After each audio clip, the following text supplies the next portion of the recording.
Hello my dear students, मैं हूं आपके वीटू सर। आप देख रहे हैं यूट्यूब चैनल भारती भवन। इस यूट्यूब चैनल भारती भवन में हम आपको जो है बताएंगे क्लास 9th का कैसी क्लास 9th का भारती भवन गणित, भारती भवन का गणित क्लास 9th का।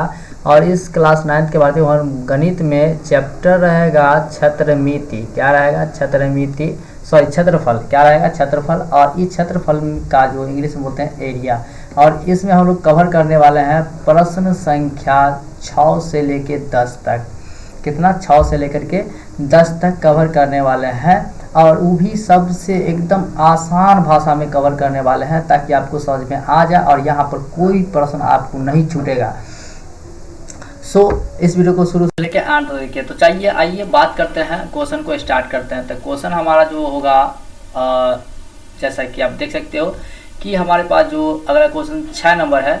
6 नंबर बताया गया है कि क्या चीज़ बताया गया कि यदि किसी त्रिभुज के आधार को दुगुना तथा ऊंचाई को आधार कर दिया जाए तो पहले वाले त्रिभुज एवं नए त्रिभुज के क्षेत्रफलों का अनुपात क्या होगा। जो कि आपको कुछ ऑप्शन दिया गया है, इसमें से आपका कौन सा होगा। तो इसमें से कौन सा होगा वैसे तो नहीं बता सकते हैं, बनाने के बाद बता सकते हैं। तो चलिए हम सबसे पहले बनाते हैं। तो इसका बनाने के लिए सबसे पहले हम लोग मान लेंगे। क्या मान लेंगे? कि माना कि यहाँ लिखेंगे कि त्रिभुज, माना कि त्रिभुज का आधार, क्या चीज़? त्रिभुज का आधार हम लोग मान लेंगे क्या चीज़? x। आधार बराबर x मान लेंगे। और त्रिभुज का ऊंचाई भी हम लोग मान लेंगे। तो त्रिभुज का ऊंचाई बराबर हम लोग h मान लेंगे। ठीक है। उसके बाद यहाँ पे जो हमारा क्षेत्रफल होगा, त्रिभुज का जो क्षेत्रफल होता है वो हम आपको बता दें। तो यहाँ पे लिख सकते हैं हम लोग क्षेत्रफल, क्या चीज़? क्षेत्रफल बराबर क्या होता है? 1/2 गुना आधार गुने ऊंचाई होता है। मतलब आधार हमने माने हैं x और गुना ऊंचाई माने हैं h। तो आधार गुने ऊंचाई हो गया यहाँ पे। उसके बाद ये हमारा त्रिभुज का क्षेत्रफल है। उसके बाद परिणामी क्षेत्रफल, मतलब यहाँ पे एक पूर्ण के क्षेत्रफल था, अब नए के त्रिभुज का क्षेत्रफल भी हमको देखना पड़ेगा। तो मतलब हम यहाँ पे लिख सकते हैं, क्या लिख सकते हैं? परिणामी क्षेत्रफल, जो कि क्या हो जाएगा इसका भी होगा 1/2 गुना 2x। क्यों? क्योंकि यहाँ बताया गया कि आधार को दुगुना कर दिया जाता है। मतलब x को जो है दुगुना कर देंगे तो 2x, और गुना यहाँ पे बताया गया ऊंचाई को आधार कर दिया जाए तो क्या होगा? यहाँ पे आधा होगा, यहाँ पे क्या होगा? आधा होगा। ठीक है, मतलब आप ये सही कर लेंगे, यहाँ पे आधा होगा। तो आधा कर दिया जाए, मतलब ऊंचाई को हम लोग आधा करेंगे तो h/2 हो जाएगा। ठीक है, कुछ इस तरीके से। तो इसको जो सॉल्व कीजिएगा तो कुछ इस तरीके से 1/2 गुना, क्योंकि ये 2 से 2 हम कट कर सकते हैं यहाँ पे 2 से, तो फिर भी वहीं पे आएगा। मतलब इसको न कट करके हम आपको बता देते हैं कि इसको न कट करके यहाँ से इसको और इसको कट कर सकते हैं। तो 1/2 गुना x गुना h बचेगा इस तरीके से। तो उसके बाद हम यहाँ पे क्या कर सकते हैं, हमें से बताया गया क्या चीज़ कि त्रिभुज और नए त्रिभुज के क्षेत्रफलों का अनुपात निकालना है। मतलब हम यहाँ पे कर सकते हैं कि त्रिभुज अनुपात का मतलब होता है बट्टा, समझ में लीजिए। तो उसका नए त्रिभुज, ठीक है, नए त्रिभुज, यहाँ पे लिख सकते हैं नए त्रिभुज का क्षेत्रफल। और यहाँ पर हो जाएगा पहले पुराने यहाँ पे लिख लो पुराने त्रिभुज का क्षेत्रफल। ठीक है, तो यहाँ पे हम लेंगे तो क्या ले सकते हैं, सो देख लो पुराने त्रिभुज का क्षेत्रफल क्या है, ये है, यही है ना। तो इसको हम ले सकते हैं, क्या ले सकते हैं? 1/2 गुना x गुना h और बट्टा नए त्रिभुज का क्षेत्रफल कितना आया है, ये 1/2 गुना x गुना h होगा। ठीक है, तो उसके बाद हम इसको क्या कर सकते हैं, 1 से काट सकते हैं, मतलब 1 ही कान 1 और 1 ही कान 1 हो जाएगा। तो हमारे पास क्या बन के आ जाएगा 1/1। इसको हम अनुपात में बदलेंगे, मतलब क्या चीज़ लिखेंगे, अनुपात। क्या लिखेंगे? अनुपात। तो अनुपात बराबर क्या हो जाएगा, 1/1 होगा। इसका क्या होगा, 1/1 होगा, इसका आंसर हो जाएगा। ठीक है, तो इसका आंसर ये हो जाएगा। तो 1:1 किस में है, फर्स्ट में है, यानी कि पहला नंबर आंसर हमारा इसका बन जाएगा। तो ये हमारा 6 नंबर क्वेश्चन बन गया। अब हम बात करते हैं आपका 7 नंबर क्वेश्चन, ठीक है। तो 7 नंबर क्वेश्चन में बताया गया एक ही आधार पर एक त्रिभुज, एक ही आधार पर एक त्रिभुज और एक आयत अंकित किए गए हैं। यदि त्रिभुज का जो है क्षेत्रफल और उसके आयत का क्षेत्रफल के बराबर बनाया जाता है तो निम्नलिखित कथनों में कौन सा सत्य होगा, ठीक है। तो इसका क्या होगा हम आपको बताते हैं फिर से। तो देखिए कि इस हमारा जो है क्या दिया गया है, ऑप्शन दिया गया है और इस ऑप्शन में जो भी है उसको हम देखेंगे। तो इसको जो हम बनाएंगे, मतलब कि आपको हम 7 नंबर क्वेश्चन बता दिए थे, मतलब क्वेश्चन, तो इसमें जो हमारा बनेगा तो सबसे पहले त्रिभुज का क्षेत्रफल निकालेंगे। क्या निकालेंगे, त्रिभुज का क्षेत्रफल निकालेंगे, ठीक है। त्रिभुज का क्षेत्रफल, तो त्रिभुज का क्षेत्रफल बराबर क्या होता है, 1/2 गुना आधार गुना ऊंचाई होता है। ये आपको ही पता है और सबको पता है, सारी दुनिया को पता है। और उसके बाद जो है आयत का क्षेत्रफल, क्योंकि एक आधार है, इसी आधार पर क्या चीज है कि एक आयत बना हुआ है और इसी आधार पर एक त्रिभुज भी बना हुआ है, ठीक है, कुछ इस तरीके से। तो ऐसा बताया था त्रिभुज का जो क्षेत्रफल था वो तो आ गया। अब आयत का क्षेत्रफल निकालेंगे ना, तो यहाँ पे हम लिखेंगे आयत का क्षेत्रफल, क्या चीज, आयत का क्षेत्रफल बराबर होगा आधार गुना ऊंचाई, आधार गुना ऊंचाई, यही होगा। और तो यहाँ पे बताया गया कि ये, तो इससे क्या हो जाएगा, यानी हमारा कहने का अर्थ ये हो गया कि इसका दुगुना हो जाए। मतलब यहाँ पे हम लिख सकते हैं कि अतः क्या चीज, अतः त्रिभुज, त्रिभुज जो ऊंचाई है, त्रिभुज की ऊंचाई, त्रिभुज की ऊंचाई जो है आयत की दुगुनी होगी। क्या होगी, दुगुनी होगी, दुगुनी होगी, ठीक है। जो त्रिभुज का की जो ऊंचाई होगा वो आयत की क्या होगी, दुगुनी होगी। मतलब आयत जितना होगा ना उसका दुगुना हो जाएगा किसका, ये त्रिभुज का, क्योंकि इसको 2 से जो है गुना करेंगे तो इसका ऊंचाई होगा वो दुगुना हो जाएगा ना गुना करने पर। तो उसी तरीके से यहाँ पे बताया गया, ठीक है। उसके बाद हम लोग बात करेंगे जो कि हमारा अगला क्वेश्चन होगा 8 नंबर। तो 8 में आप देख सकते हो कि 8 में जो हमारा क्वेश्चन है कि समांतर चतुर्भुज ABCD का क्षेत्रफल दिया हुआ है 40 वर्ग सेंटीमीटर हो तो AB में कोई बिंदु P से लेकर के बनाए गए त्रिभुज PCD का क्षेत्रफल कितना वर्ग सेंटीमीटर होगा। मतलब कहने का अर्थ ये हुआ कि आपका जो है एक आयत है, क्या है, मतलब आयत नहीं कह सकते हैं इसको, एक समचतुर्भुजकार है। क्या है, एक समचतुर्भुज है जिसका नाम हम अगर लेना चाहेंगे तो ले सकते हैं ABCD, कुछ इस तरीके से हमारा समचतुर्भुजाकार है। और इसमें बताया गया कि क्या चीज, एक P बिंदु लेते हैं, मतलब एक P बिंदु लेकर के, मतलब यहाँ पे मान लेते हैं P बिंदु है, ठीक है। तो यहाँ पर P बिंदु से इसको इस तरीके से मिलाया जाता है, ठीक है, इस तरीके से मिलाया जाता है। तो यहाँ पे बन जाता है हमारा APB, मतलब यहाँ पर देख सकते हो PCD एक त्रिभुज बन जाता है जिसका क्षेत्रफल कितना वर्ग सेंटीमीटर बताया गया है। मतलब कहने का मतलब ये त्रिभुज बना हुआ है जो कि PAB ये जो है इसका जो है बना हुआ है। तो PCD का मतलब यहाँ PCD मतलब यहाँ पे गड़बड़ हो गया है क्वेश्चन, ठीक है। PCD नहीं होना चाहिए था, PAB होना चाहिए था। इसका वर्ग कितना सेंटीमीटर होगा तो वो पूछना है, मतलब बताना है, ठीक है। PAB मतलब यहाँ पे PAB, यानी यहाँ पे आप सही कर लो, PAB ये होगा इसका क्षेत्र, त्रिभुज का कहा, तो त्रिभुज तो PAB ही बन रहा है ना, तो इसका यही होगा, ठीक है। इसी का क्षेत्रफल को है निकालने के लिए तो हम लोग क्या करेंगे, सबसे पहले बात यहाँ देख लो कि ये जो दिया हुआ है ना, ये आपका जो है वो 40 सेंटीमीटर दिया हुआ होगा। और उसके बाद जो है यानी कि हम चलिए हम आपको बताते हैं अच्छी तरीके से। यहाँ पे सबसे पहली बात तो ये कि हम आपको बताते हैं कि एक आयत है,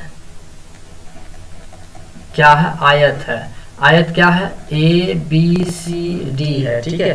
तो ये ए बी सी डी में ए बी बराबर 6 सेंटीमीटर, ये ए बी जो दिया हुआ है ये 6 सेंटीमीटर है। कितना है, 6 सेंटीमीटर है। और उसके बाद जो है बताया गया ए डी, मतलब बताया गया इसे हम बताते हैं ए डी बराबर जो है 4 सेंटीमीटर, मतलब ये जो है ए डी है ये 4 सेंटीमीटर है, ठीक है। तो यहाँ पे बताया गया कि इसका क्षेत्रफल बताएं, मतलब किसका, त्रिभुज पी ए बी का क्षेत्रफल बताना। तो इसका क्षेत्रफल बराबर क्या हो जाएगा, 1/2 गुना आधार गुना ऊंचाई होता है। क्या होता है, इसका लिखे देते हैं हम आपको, आधार गुने ऊंचाई होता है। तो आधार गुने ऊंचाई मतलब 1/2 गुना आधार कितना होगा, 6 होगा। तो यहाँ पे 6 होगा और गुना ऊंचाई मतलब यहाँ पे देख सकते हैं ऊंचाई क्या हो जाएगा, 4 हो जाएगा। तो यहाँ पे 4 हो जाएगा। उसके बाद यहाँ पे काट सकते हैं 2 3 6 काट सकते हैं। तो अब आपके पास क्या बचेगा, 3 गुना 4 हो जाएगा। तो 3 होगा 12 सेंटीमीटर। और यही इसका जो है क्या हो जाएगा, वर्ग सेंटीमीटर होगा। क्या होगा, वर्ग सेंटीमीटर इसका आंसर हो जाएगा। ये कुछ इस तरीके से ये आपका बन गया, ठीक है। उसके बाद जो है आपका ये क्वेश्चन बन गया, मतलब 8 नंबर क्वेश्चन। अब हम बात करेंगे आपका जो कि अगला क्वेश्चन क्या चीज,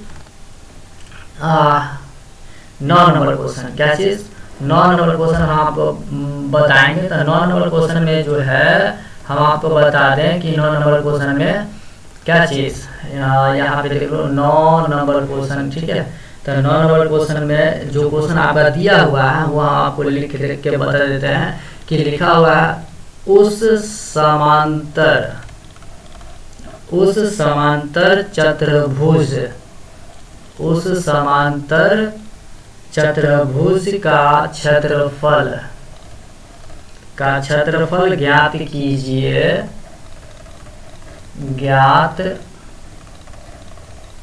कीजिए जिसका क्षेत्रफल आधार और ऊंचाई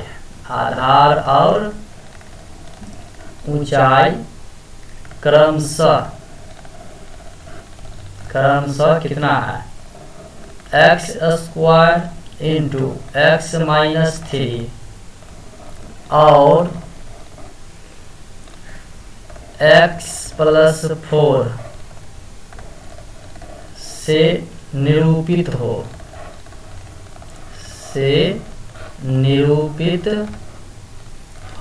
कुछ इस तरीके से इसका क्वेश्चन है, ठीक है।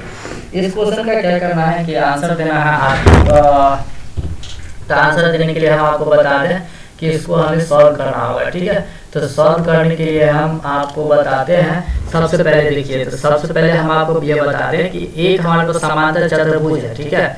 समांतर चतुर्भुज, तो यहाँ पे हम लिख सकते हैं क्या चीज की, समांतर चतुर्भुज ये जो है चतुर्भुज का क्या चीज, क्षेत्रफल बराबर हमारा क्या होगा, आधार गुने ऊंचाई, आधार गुने क्या होगा, ऊंचाई। इसका ये फॉर्मूला होगा, मतलब नहीं समझे। एक हमारा समांतर चतुर्भुज है कुछ इस तरीके से, ठीक है। तो इसका क्षेत्रफल क्या होगा, आधार गुने ऊंचाई होगा, क्योंकि ये आधार है और ये ऊंचाई है, ठीक है। और फिर ये आधार हो जाएगा, ये ऊंचाई हो जाएगा। तो इसका जो है क्या होगा, क्षेत्रफल आधार गुने ऊंचाई होगा। तो यहाँ पे हम लिख सकते हैं, क्या लिख सकते हैं कि सबसे पहले क्या बताया गया कि आधार और ऊंचाई दिया हुआ, यानी ये आधार हो जाएगा और ये ऊंचाई हो जाएगा। मतलब इससे पहले हमको लिख देना चाहिए था, तो हम आपको अभी भी लिख देते हैं क्या चीज की, आधार बराबर आपका x square into x minus 3 और ऊंचाई बराबर x प्लस 4, कुछ इस तरीके से आपका दिया हुआ है, सब समझ गया। तो यहाँ पे हम वही करने वाले हैं, क्या चीज़, समांतर चतुर्भुज का क्षेत्रफल। तो यहाँ पे हम करेंगे एक्स स्क्वायर को हटा देंगे, मतलब कि यहाँ पे करेंगे आना ही, तो हम आपको ये बता दें कि किस तरीके से, तो हम देख लीजिए किस तरीके से होगा। तो यहाँ पे हम ले सकते हैं क्या चीज़, यही है ना, तो इसको ले सकते हैं क्या, x square into x minus 3, बीच में गुना होगा, और ऊंचाई x प्लस 4, कुछ इस तरीके से है। तो इसको हम लोग क्या करेंगे, एक साइड कर देंगे बराबर के, मतलब क्या चीज़ की एक्स स्क्वायर बराबर, अब हमारे पास हो जाएगा x minus 3 into x plus 4, कुछ इस तरीके से बन के आ जाएगा। तो इसको जो हम करेंगे तो हम कर सकते हैं एक्स स्क्वायर बराबर, मतलब x से इन दोनों को पहले गुना कर लो, फिर माइनस 3 से इन दोनों को गुना कर लेंगे, ठीक है। तो यहाँ पे हम कर सकते हैं कि x square plus 4x minus 3x minus 12, कुछ इस तरीके से आ जाएगा, मतलब नहीं समझे, इस x को इस x से गुना किए तो ये एक्स स्क्वायर आ गया, और फिर ये 4 को इस x से गुना किया तो 4x आ गया, फिर ये माइनस 3 को दोनों से गुना करना उनके बोला था, तो माइनस प्लस माइनस हो जाएगा, और ये 3x को गुना करोगे तो 3x स्क्वायर हो जाएगा, फिर ये 3 और 4 को गुना करोगे तो माइनस 12 हो जाएगा, उसी तरीके से। उसके बाद हमारे पास आ जाएगा ये एक्स स्क्वायर, ये एक्स स्क्वायर बराबर ये एक्स स्क्वायर, और फिर यहाँ पे plus x 4x minus 3x घट जाएगा, तो 4 में से 1 गया तो प्लस में जो है x हो जाएगा, और माइनस ये 12। उसके बाद यहाँ पे क्या कर सकते हैं कि ले सकते हैं क्या चाहिए, एक्स स्क्वायर बराबर में ये एक्स स्क्वायर कट जाएगा, तो एक्स स्क्वायर जो कट जाएगा, तो यहाँ पे हम क्या कर सकते हैं, एक्स को इधर ले सकते हैं, मतलब एक्स माइनस 12 बराबर 0 कर सकते हैं ना। तो उसके बाद ये सब इसको हम कर सकते हैं इस तरीके से, तो हम इस तरीके से भी कर सकते हैं, मतलब x बराबर 12, क्योंकि इस माइनस 12 को जब 0 बराबर की इधर ले जाएंगे तो प्लस सिंबल में बदल जाएगा, है कि नहीं। तो यही चीज जो है यहाँ पे आ जाएगा। उसके बाद क्षेत्रफल कर रहा था, मतलब इसका क्षेत्रफल, क्या चीज, इसका क्षेत्रफल। तो क्षेत्रफल क्या हो जाएगा, एक्स का स्क्वायर हम करनेंगे, तो एक्स का स्क्वायर यानी एक्स का वैल्यू आया 12, तो यहाँ पे हो जाएगा 12 का स्क्वायर, जिसमें कि 12 का स्क्वायर होगा 144, 12 का स्क्वायर होगा 144, और ये वर्ग इकाई होगा, वर्ग इकाई होगा, और यही इसका आंसर भी होगा, ठीक है। तो ये इसका आंसर बन गया, निकल गया। अब हम बात करेंगे नेक्स्ट, हमारा जो क्वेश्चन होगा वो आप 10 नंबर होगा, जो हम आपको बता देते हैं लिख करके कि 10 नंबर क्वेश्चन आपका क्या होगा। यहाँ पे देख लो कि 10 नंबर क्वेश्चन हम आपको बता देते रहे हैं कि 10 नंबर में कह रहा है कि आकृति, क्या चीज, आकृति में यानी ABCD एक चतुर्भुज है, एक चतुर्भुज है, और हमें सिद्ध करना है, यानी कि सिद्ध करें कि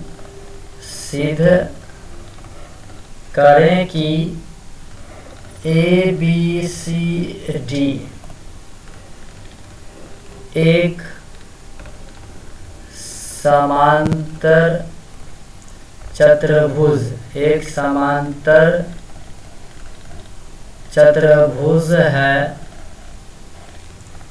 तो इसका क्षेत्रफल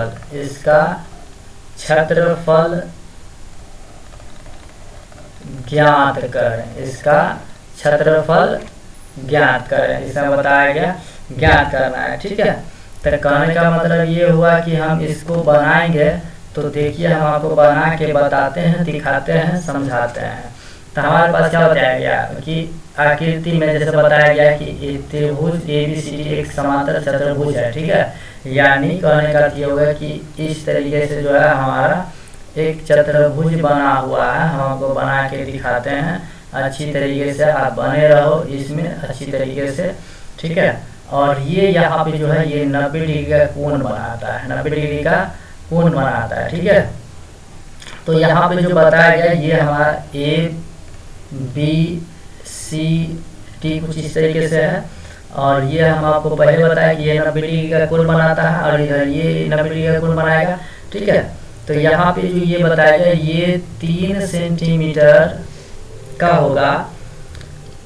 हाँ, तो ये भी 3 सेंटीमीटर का होगा, लेकिन ये जो है ये 4 सेंटीमीटर का होगा। ठीक है, तो यानी कि हम कहने का अर्थ ये हुआ कि आपको हम बता दें, क्या बता दें कि ये सब तो हमको पता है, तो यहाँ पर बताया था कि इसका क्षेत्रफल मतलब क्या चीज़ ABCD का क्षेत्रफल का मतलब सिद्ध करना है। तो यहाँ पे हम आपको बता दें, सबसे पहले BCD में लेते हैं, क्या चीज़ यहाँ BCD ये एक बन गया है, मतलब आपको हम अलग से बना के दिखाते हैं। कुछ इस तरीके से बना हुआ है और इस तरीके से बना हुआ है और ये इस तरीके से आया। ठीक है, तो ये D है, ये C है और ये B है। ठीक है, और यहाँ पे जो ये है 90 डिग्री का कोण बनाता है। तो इसका जो है पहले हम निकाल देते हैं। तो यहाँ पे हम लिखेंगे, क्या लिखेंगे, त्रिभुज BCD में, त्रिभुज BCD में BC बराबर रूट अंडर क्या हो जाएगा हमारा 3 का स्क्वायर प्लस 4 का स्क्वायर, क्योंकि हम आपको यहाँ पे बताए थे ये क्या है 4 सेंटीमीटर का है और ये 3 सेंटीमीटर का, लेकिन ये जो है हमें पता नहीं है, BC पता नहीं है, तो BC हमको निकालना होगा ना। तो BC जो हम निकालेंगे तो यहाँ पर अब हमारे पास क्या हो जाएगा कि देख लो कि रूट अंडर 3 का स्क्वायर करेंगे तो 9 प्लस 4 का स्क्वायर करेंगे तो 16। उसके बाद इसको जो हम क्या करेंगे जोड़ेंगे तो 16 में 25 हो जाएगा, इसको रूट से बाहर निकालेंगे तो 5 निकल के आ जाएगा। ठीक है, तो ये हमारा क्या है 5 है, क्या है 5, आप सही से लिख लो ये 5 है। उसके बाद फिर से हमें करना होगा, मतलब पुनः कर सकते हैं या फिर से कर सकते हैं त्रिभुज ABD में, ABD में अभी देखे हैं BCD में, अब देखेंगे ABD में, मतलब कुछ इस तरीके से बना हुआ है और इस तरीके से बना हुआ है और इस तरीके से बना हुआ है। ये 90 डिग्री का कोण बनाता है, ये हमारा A है, हमारा B है और यहाँ हमारा D है, कुछ इस तरीके से है। तो इस तरीके से जो है ये हमारा बन गया, ये 3 सेंटीमीटर का बना हुआ है और यहाँ पर जो है BC है ना, या फिर ये BD है, BD हमें पता है 4, ये AD नहीं पता है। तो हम यहाँ पे क्या करेंगे AD निकालेंगे, तो हम यहाँ पे लिखेंगे, मतलब समझ रहा है ना, यहाँ पे AD नहीं दिया हुआ, तो AD निकालेंगे तो यहाँ पे लिखेंगे AD बराबर रूट अंडर हमारा इस तरीके से होगा क्या चीज AB square plus BD square, मतलब समझ रहा है ना, ये AD बराबर होगा क्या चीज AB का स्क्वायर प्लस BD का स्क्वायर, जिसमें हम आपको बता दें कि आगे AB कितना है, देख लो AB 3 का है, तो यहाँ पे 3 का स्क्वायर करेंगे प्लस BD, तो B और D कितना है 4 है, तो यहाँ पे हम करेंगे 4 का स्क्वायर। उसके बाद जो है यहाँ पे आ जाएगा क्या चीज 3 का स्क्वायर करेंगे तो 9 हो जाएगा और प्लस 4 का स्क्वायर करेंगे तो 16 हो जाएगा। फिर यहाँ पे आ जाएगा रूट के अंदर 16 25 हो जाएगा। उसके बाद जो है यहाँ पे रूट से बाहर निकालेंगे तो 5 निकल के आ जाएगा इसमें भी। ठीक है, तो अब हम यहाँ पे कर सकते हैं, क्या कर सकते हैं, सो देख लो कि AD बराबर BC और DC बराबर AB, मतलब समझ में आया ना, AD बराबर BC है और DC बराबर AB है, मतलब दोनों एक दूसरे के समान है, बराबर है। ठीक है, तो यहाँ पे हम कह सकते हैं, क्या कह सकते हैं कि ABCD मतलब समझ रहे हो ना, एक दूसरे के सबके सब बराबर है बुझा, तो इसलिए ABCD क्या है, एक समांतर चतुर्भुज है। क्या है, समांतर चतुर्भुज है, समांतर चतुर्भुज है। उसके बाद यहाँ पे समांतर चतुर्भुज का क्षेत्रफल निकालेंगे, तो इसके लिए हम अगले पेज पे आते हैं और अगले पेज पे हम आपको बताते हैं समांतर चतुर्भुज का क्षेत्रफल। तो यहाँ पे हम लिख देते हैं क्या चीज, समांतर चतुर्भुज, चतुर्भुज का क्षेत्रफल बराबर क्या हो जाएगा, इसका फॉर्मूला वही होगा, मतलब सीधी सी बात है 1/2 गुने भुजाओं का एक योगफल, मतलब समांतर भुजाओं का योग, समांतर भुजाओं का योग, ठीक है। और गुना क्या हो जाएगा, ऊंचाई, गुना ऊंचाई हो जाएगा। उसके बाद यहाँ पे हम करेंगे 1/2, मतलब ये चीज 1/2 और गुना समांतर भुजाओं का योग मतलब कितना, 3 + 3, और ये गुना ऊंचाई, गुना ऊंचाई कितना, 4। उसके बाद हो जाएगा हमारा ये 1/2 गुना 3 और 3 कितना हो जाएगा, 6 × 4। उसके बाद आगे ये 2 से 2, 2 × 1 2, 3 होगा, 3 से कट जाएगा, तो आपके पास आ जाएगा 3 × 4 बराबर यहाँ हो जाएगा 12 वर्ग सेंटीमीटर, 12 वर्ग सेंटीमीटर, ये इसका आंसर हो जाएगा, ठीक है। मतलब कि 10 नंबर क्वेश्चन का आंसर जो है आंसर आपका बन के तैयार हो गया है। और उम्मीद करते हैं कि ये जो वीडियो था और वीडियो में जो भी प्रश्न हमने आपको बताया वो आपको समझ में आ गया होगा। अगर समझ में आ गया तो प्लीज़ इस वीडियो के नीचे एक अच्छा सा हमें कमेंट करके बता दीजिए कि आपका वीडियो पसंद आ गया, और पसंद आ गया तो इस वीडियो को शेयर भी कर दीजिए और आप लाइक भी कर दीजिए। और हमारे चैनल पर अगर पहली बार आ रहे हैं और सब्सक्राइब नहीं किए हैं तो प्लीज़ इस चैनल को सब्सक्राइब कर लीजिए ताकि इस तरीके का वीडियोस आपको सबसे पहले मिल सके। तो चलिए आज के लिए 10 और थैंक यू, मिलेंगे नेक्स्ट वीडियो में।